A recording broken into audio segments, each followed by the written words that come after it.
Good morning, Hope Street. It's good to spend some time with you this morning. I guess some of you at the moment are quite happy you've been enjoying the sunshine and time with your family, but others of you might be a bit sad. You might be missing your activities and your friends, and some of you might even be missing school. My guess is that you're all feeling a bit unsettled at the moment with all the changes that have occurred. Some of you might have questions. You might be wondering, why, God? Why do you allow illness in the world? And our story today addresses that issue. You might also be wondering why I'm sitting in the garden. But the reason I'm in the garden today is because our story takes place in a garden. So that seemed a good place to be. And our story comes right from the beginning of the Bible. God had made the world and all the animals, the sea and the mountains. But his creation still wasn't quite complete. And I'm going to read you a bit more of the story now. God had saved the best till last. From the beginning, God had a shining dream in his heart. He would make people to share his happiness forever. They would be his children, and the world would be their perfect home. So God breathed life into Adam and Eve. When they opened their eyes, the first thing they ever saw was God's face. And when God saw them, he was like a new dad. "You look like me," he said. "You're the most beautiful thing I've ever made." God loved them with all his heart, and they were lovely because he loved them. And Adam and Eve joined in the song of the stars and the streams and the wind in the trees, the wonderful song of love to the one who made them. Their hearts were filled with happiness, and nothing ever made them sad or lonely or sick or afraid. God looked at everything he had made. "It's perfect," he said, and it was. But all the stars and the mountains and the oceans and the galaxies and everything were nothing compared to how much God loved his children. He would move heaven and earth to be near them. Always, whatever happened, whatever it cost him, he would always love them. And so it was that the wonderful love story began. Adam and Eve lived together in their beautiful new home, and everything was perfect for a while, until one day when everything went wrong. God had a horrible enemy. His name was Satan. Satan had once been the most beautiful angel, but he didn't want to be just an angel. He wanted to be God. He grew proud and was full of evil and hate. And God had to send him out of heaven. Satan was seething with anger and looking for a way to hurt God. He wanted to stop God's plan. Stop this love story right here. So he disguised himself as a snake and waited in the garden. Now God had only given Adam and Eve one rule. "Don't eat the fruit of that tree," God told them, "because if you do, you'll think you know everything. You'll stop trusting me, and then death and sadness and tears will come." You see, God knew if they ate the fruit, they would think that they didn't need him. They would try to make themselves happy without him.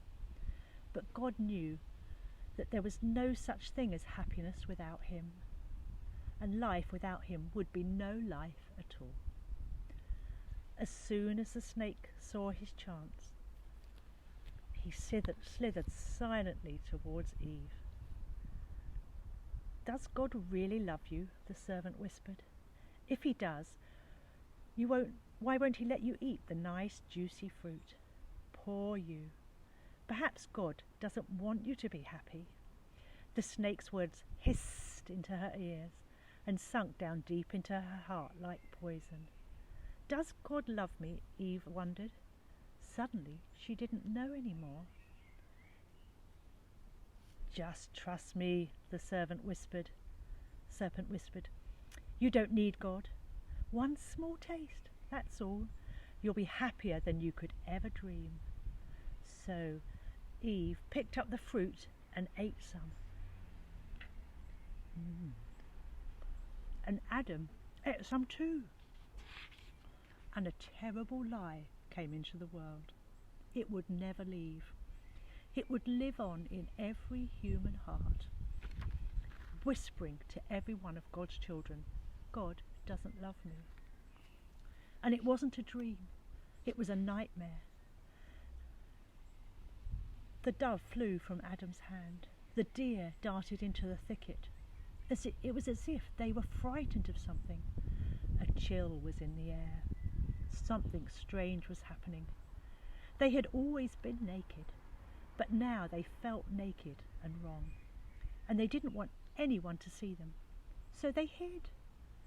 Later that evening, as God was taking his walk, he called to them, "Children!" Usually Adam and Eve loved to hear God's voice and would run to him. But this time they ran away from him and hid in the shadows. "Where are you?" God called. "Hiding," said Adam. "We're afraid of you." "Did you eat of the fruit I told you not to eat?" God asked them. Adam said, "Eve made me do it." "What have you done?" God asked. Eve said, "The serpent made me do it." A terrible pain came into God's heart. His children had broken the one rule. They had broken God's heart. They had broken their wonderful relationship with God's creation. And from now then, he knew everything else would break. God's creation would start to unravel and come undone and go wrong. From now on, everything would die, even though it was all supposed to last forever. You see, sin had come into God's perfect world, and it would never leave. God's children would always be running from him and hiding in the dark. Their hearts would break now and would never work properly again. God couldn't let his children live forever, not in such pain, not without him. There was only one way to protect them. "You will have to leave the garden now," God told his children, his eyes filling with tears. "This is no longer your true home. It's not a place for you anymore." But before they left the garden, God made clothes for his children to cover them. He gently clothed them, and then he sent them a long way away, out of the garden, out of their home. Well, in another story, it would all be over, and that would have been the end. But not in this story. God loved his children too much to let the story end there. Even though he knew he would suffer, God had a plan, a magnificent dream. One day he would get his children back. One day he would make their world perfect home again. One day he would wipe away every tear from their eyes. You see, no matter what, in spite of everything, God would love his children with a never stopping, never giving up, never ending love. Even though they would forget him and run from him, deep in their hearts, God's children would miss him, always, and long for him. Lost children yearning for their home. Before they left the garden, God whispered a promise to Adam and Eve. "It will not always be so. I will come again to rescue you. And when I do, I'm going to do battle against the snake. I'll get rid of sin and the dark and the sadness to let you in here. I'm coming back for you." And he would. One day God himself would come. Wow, that's an amazing story from the Bible. And it helps explain why there's pain in the world, because at the moment we're not in God's garden. Although Jesus has come, and if we trust in him, we can have the relationship with God again. The world is yet to be restored to that beautiful creation that God had made. And one day when Jesus comes again, we will live in a new heaven and a new earth where there's no pain and sickness and sadness.